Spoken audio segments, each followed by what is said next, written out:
Navegando pela internet esses últimos dias, tenho visto muitos relatos sobrenaturais, então eu decidi trazer alguns que eu vivenciei com minha família. Espero que vocês gostem.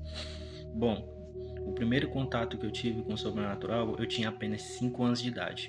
Morava na capital do Ceará, em Fortaleza, com apenas a minha mãe.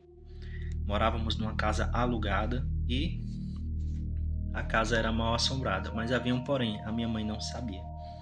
Os vizinhos não contaram e nem o dono da casa.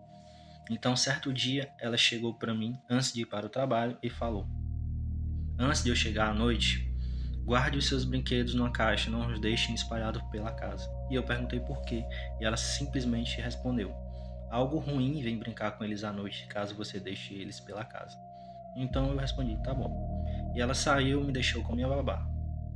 Certo dia, eu quis ver o que era essa coisa ruim. Então eu juntei meus brinquedos, pus numa caixa e coloquei numa porta que dava acesso à garagem e à rua. Nessa porta haviam duas persianas laterais.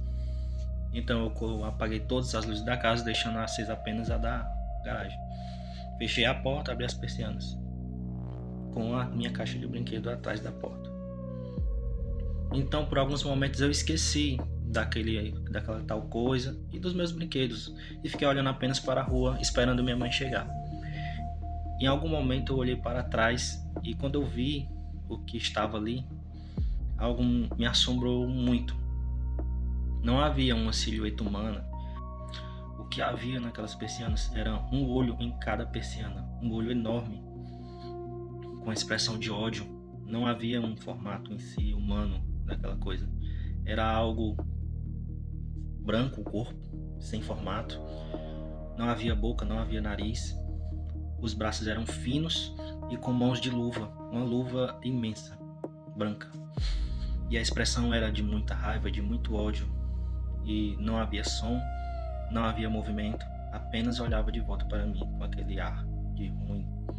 Então a minha babá, que estava olhando para frente, então virou-se e também enxergou aquela silhueta, aquele formato, aquela coisa não humana. Então ela olhou para mim e falou: Não grite, senão ele vem te pegar.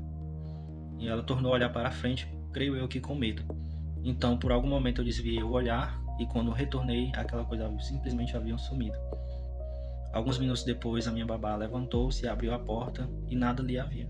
E eu saí pela casa procurando e também não encontrei. Nessa casa teve outros relatos, né? Esse foi apenas o primeiro.